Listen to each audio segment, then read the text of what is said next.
RRB NTPC under graduate यानी 12th class pass recruitment 2025 के लिए नोटिफिकेशन आ चुका है। इसके अंतर्गत कमर्शियल कम ticket clerk, account clerk, junior clerk के पदों पर आवेदन मांगे जा रहे हैं योग्य भारतीय नागरिकों से।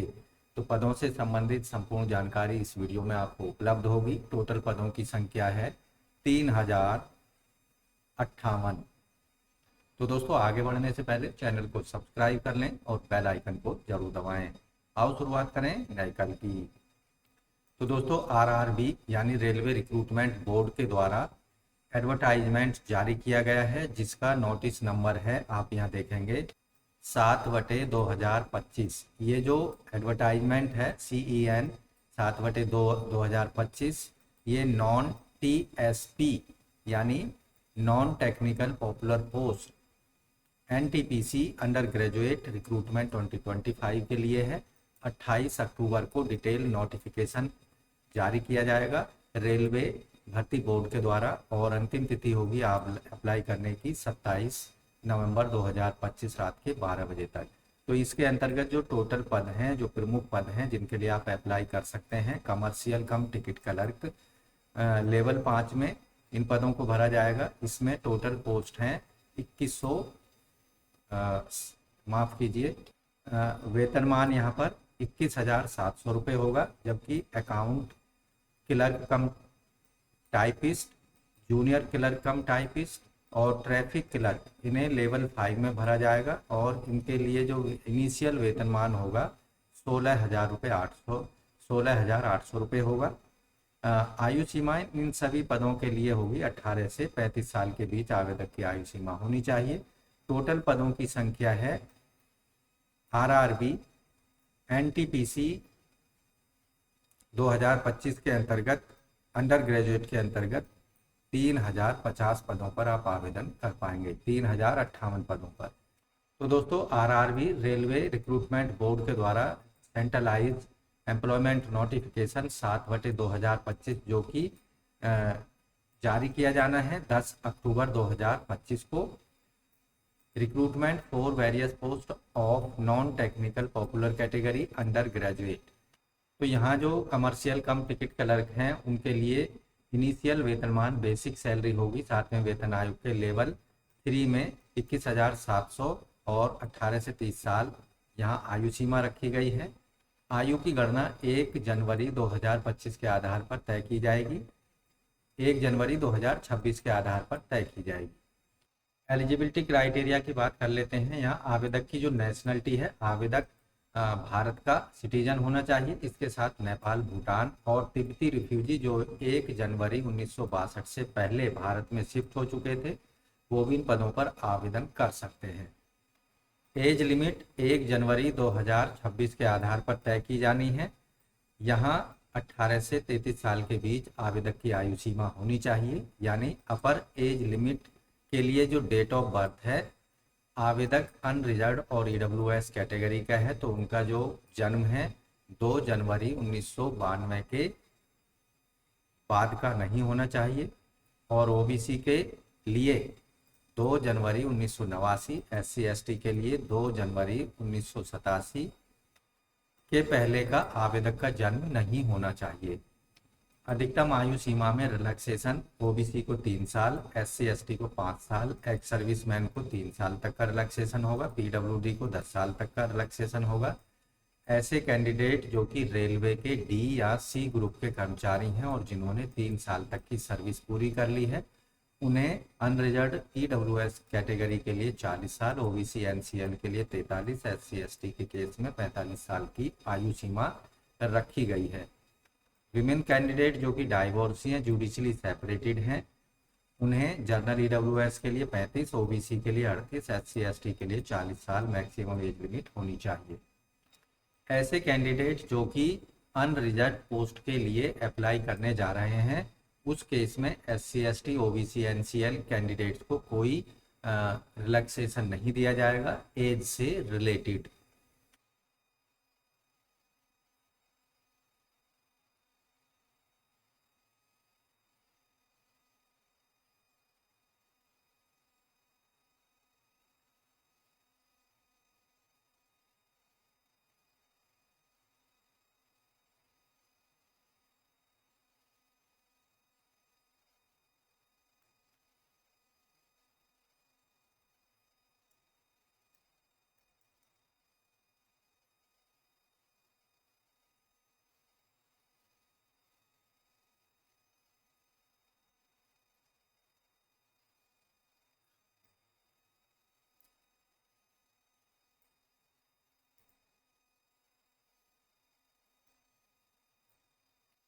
तो यहाँ दोस्तों आप देखेंगे जो एजुकेशनल क्वालिफिकेशन क्राइटेरिया रखा गया है, कमर्शियल कम टिकट क्लर्क, अकाउंट क्लर्क कम टाइपिस्ट, जूनियर क्लर्क कम टाइपिस्ट और ट्रेन क्लर्क के लिए, इन सभी पदों के लिए आवेदक ने 12th क्लास पास की होनी चाहिए किसी भी सब्जेक्ट में। इसके साथ साथ ऐसे कैंडिडेट जो कि SC ST PWD और एक्स सर्विसमैन कैटेगरी को बिलोंग करते हैं, साथ ही ऐसे कैंडिडेट जो कि 12th क्लास से हायर क्वालिफिकेशन रखते हैं, यानी ग्रेजुएशन जिन्होंने की हुई है या पोस्ट ग्रेजुएशन जिन्होंने की है, उनके लिए 50% मार्क्स का क्राइटेरिया लागू नहीं होगा। यानी जनरल कैंडिडेट और ऐसे कैंडिडेट जो कि EWS कैटेगरी और OBC कैटेगरी के हैं, वो कम से कम 50% मार्क्स के साथ में 12th क्लास पास होने चाहिए किसी भी सब्जेक्टों के साथ में। अब बात करेंगे रिक्रूटमेंट प्रोसेस की। तो आपको बता दें रिक्रूटमेंट प्रोसेस जो यहाँ होने वाला है, इन सभी पदों पर 2 चरणों में एग्जाम होगा। रिटन एग्जाम स्टेज 1 का और स्टेज 2 का, दोनों ही एग्जाम कंप्यूटर आधारित होंगे। स्टेज 1 का जो कंप्यूटर आधारित एग्जाम होगा, ये 90 मिनट का इसमें समय दिया जाएगा, जिसके अंतर्गत जनरल अवेयरनेस के 40 प्रश्न होंगे, मैथमेटिक्स पर 30 प्रश्न और जनरल इंटेलिजेंस रीजनिंग पर 30 प्रश्न पूछे जाएंगे।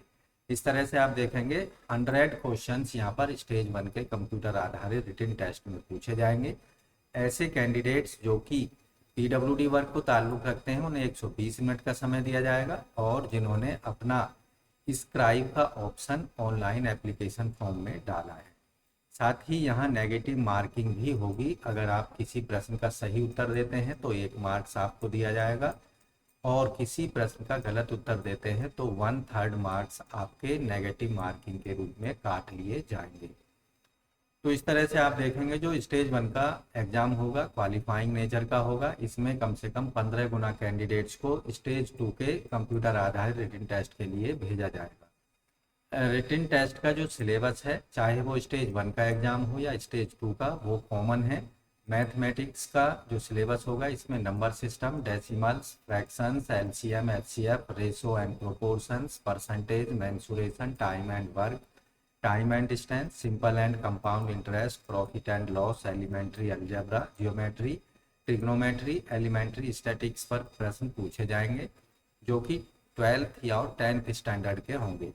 जनरल इंटेलिजेंस रीजनिंग के अंतर्गत analogies, completion of number and alphabetical series, coding and decoding, mathematical operation, similarity and differences, relationships, analytical reasoning, syllogism, jumbling, Venn diagrams, puzzle and data sufficiency, statement conclusion, statement course of action, decision making, maps, interpretation of graphs पर based प्रश्न होंगे general intelligence और reasoning के अंतर्गत। जबकि general awareness के अंतर्गत current events, national और इंटरनेशनल इंपॉर्टेंस पर आधारित होंगे।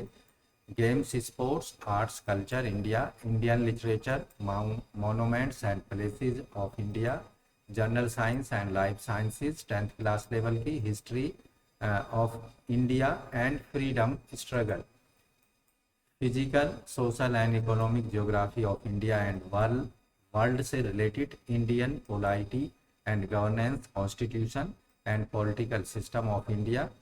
इसी तरह से general scientific and technology development के अंतर्गत प्रश्न पूछे जाने हैं, जिनमें स्पेस, न्यूक्लियर प्रोग्राम, भारत से संबंधित प्रश्न होंगे, UN और अदर इम्पोर्टेंट वर्ल्ड ऑर्गेनाइजेशंस पर, important issues concerning India and world at the large, basic computers, computer applications पर प्रश्न होंगे, common abbreviations, transport system of India. इसके साथ ही Indian economy, famous personality of India and world, flagship government programme, flora and fauna of India, important government public undertaking organisations पर आधारित प्रश्न पूछे जाएंगे जनरल अवेयरनेस के अंतर्गत। यहाँ मिनिमम क्वालिफाइंग मार्क्स स्टेज 1 और स्टेज 2 दोनों के लिए ही, जनरल कैंडिडेट्स को 40% और EWS को, OBC NCL को 30, OBC SC को 30%, ST को 25%, जबकि PWD को कम से कम 23% मार्क्स लाने होंगे स्टेज 1 और स्टेज 2 के एग्जामिनेशन में। तो स्टेज 2 के लिए केवल उन्हीं कैंडिडेट्स को भेजा जाएगा जो स्टेज 1 को क्वालिफाई कर लेंगे। 15 गुना कैंडिडेट्स को स्टेज 1 के एग्जामिनेशन में पास किया जाएगा। या स्टेज 2 का जो एग्जाम होगा ये भी 90 मिनट का होगा। इसमें जनरल अवेयरनेस पर 50%, मैथमेटिक्स पर 35 और जनरल इंटेलिजेंस रीजनिंग पर 35% पूछे जाएंगे। इस तरह से आप देखेंगे स्टेज 2 का जो कंप्यूटर आधारित रिटन टेस्ट होगा उसमें 120 प्रश्न पूछे जाएंगे 90 मिनट के समय में। नेगेटिव मार्किंग स्टेज 2 के रिटन एग्जामिनेशन में भी होगी। अगर किसी प्रश्न का आप गलत उत्तर देते हैं तो 1/3 मार्क्स आपके नेगेटिव मार्किंग के रूप में काट दिए जाएंगे। इसमें भी सिलेबस जो स्टेज 1 का सिलेबस है सेम उसी की तरह यहाँ पर भी सिलेबस रहने वाला है। क्वालिफाइंग मार्क्स भी यहाँ पर सेम ही है। स्टेज 2 को क्वालिफाई करने वाले कैंडिडेट्स को यहाँ टाइपिंग स्किल टेस्ट TST के लिए बुलाया जाएगा। यहाँ कैटेगरी वाइज 8 गुने कैंडिडेट्स को और पोस्ट के अकॉर्डिंग जो टाइपिंग टेस्ट होगा, स्किल टेस्ट होगा, उसके लिए बुलाया जाएगा। इंग्लिश में 30 वर्ड पर मिनट की स्पीड देनी होगी, जबकि हिंदी में 25 वर्ड पर मिनट की स्पीड कैंडिडेट्स को पर्सनल कंप्यूटर पर निकालनी होगी। ऐसे कैंडिडेट जो कि स्किल टेस्ट को क्वालिफाई कर लेंगे उनको डॉक्यूमेंट वेरिफिकेशन के लिए बुलाया जाएगा बताए गए वेन्यू, समय और तिथियों और डेट्स के अकॉर्डिंग। दोस्तों अब बात करते हैं हाउ टू अप्लाई की। अप्लाई कैसे करना है, तो आपको अप्लाई करने के लिए जाना होगा rrbapply.gov.in की वेबसाइट पर, जैसा कि आप स्क्रीन पर देख रहे हैं। इस वेबसाइट पर पहुंचना है और यहाँ आप देखेंगे क्रिएट एन अकाउंट का ऑप्शन दिया गया है, या यहाँ नीचे की तरफ जाएंगे तो लेटेस्ट अपडेट के अंतर्गत जो कि 28 अक्टूबर से यहाँ पर अवेलेबल होगा संबंधित एडवर्टाइजमेंट, जैसे यहाँ CEN 06/2025 for non technical popular category graduate level post के लिए यहाँ पर अभी एप्लीकेशन फॉर्म शुरू हो चुके हैं। तो उस तरह का लिंक आपको अंडर ग्रेजुएट पोस्ट के लिए भी दिया जाएगा। उस पर आपको क्लिक करना है अप्लाई के बटन पर। तो यहाँ कुछ इस तरह का पेज ओपन होगा। क्रिएट एन अकाउंट पर क्लिक कर देना है। उसके बाद यहाँ पर क्रिएट एन अकाउंट का एप्लीकेशन फॉर्म ओपन हो जाएगा। यहाँ आपसे पर्सनल डिटेल जो मांगी जा रही है उनको सही सही उपलब्ध कराना है। मोबाइल नंबर और ईमेल एड्रेस डाल देना है। जनरेट OTP पर क्लिक करेंगे, जिसके दोनों पर ही आपका OTP भेजा जाएगा। इससे क्या होगा, वो OTP को यहाँ प्रोवाइड करा देना है और मोबाइल नंबर और ईमेल दोनों को आपको वेरीफाई करा देना है। उसके साथ ही वेरिफिकेशन डिजीलॉकर से भी करा सकते हैं और वेरिफिकेशन आधार कार्ड से भी। अगर आधार कार्ड नहीं है तो तीसरा ऑप्शन आपको सेलेक्ट करना होगा। फाइनली आपको अपना पासवर्ड बना लेना है, जिसमें अपर केस, लोअर केस यानी स्मॉल लेटर और कैपिटल लेटर, नंबर और स्पेशल कैरेक्टर का इस्तेमाल करना है। कम से कम 8 कैरेक्टर का आपका जो पासवर्ड है वो होना चाहिए। पासवर्ड को कंफर्म कर देना है और I am not a robot check box पर क्लिक कर देना है और preview and create an account पर क्लिक करना है। तो इस तरह से दोस्तों RRB यानी भारतीय रेलवे भर्ती बोर्ड NTPC 12th पास विभिन्न पदों पर आप आवेदन कर सकते हैं 27 नवंबर 2025 तक। 28 अक्टूबर से इन पदों पर ऑनलाइन मोड में एप्लीकेशन फॉर्म शुरू हो जाएंगे। तो आपको अभी थोड़ा इंतजार करना है, 4 दिन अभी इसमें बाकी हैं। 28 अक्टूबर से इन पदों पर आप आवेदन कर सकते हैं। साथ ही अपने एप्लीकेशन फीस को भी आपको केवल ऑनलाइन मोड में ही पेमेंट करना होगा। एप्लीकेशन फीस किस कैटेगरी में कितनी करनी है, चलिए आपको बता देते हैं। आपको बता दें, अप्लाई करते समय आपको JPG या PDF फॉर्मेट में आपको अपने जो एजुकेशनल क्वालिफिकेशन, एक्सपीरियंस और जो रिजर्वेशन से संबंधित डॉक्यूमेंट हैं उनको स्कैन करके रख लेना है। कैंडिडेट को लेटेस्ट फोटो JPG फॉर्मेट में 30 KB से 70 KB के बीच और सिग्नेचर 30 से 70 KB के बीच। SC/ST सर्टिफिकेट आप PDF फॉर्मेट में अपलोड कर सकते हैं 500 KB तक, और अन्य जो डॉक्यूमेंट हैं वो भी 500 KB तक आप अपलोड करा सकते हैं। इसके साथ ही स्क्राइब का जो फोटो है जो PWD कैंडिडेट्स को अपलोड कराना है 30 से 70 KB तक अपलोड करा सकते हैं। तो दोस्तों एप्लीकेशन फीस भी आपको ऑनलाइन मोड में पेमेंट करनी पड़ेगी। Credit card, debit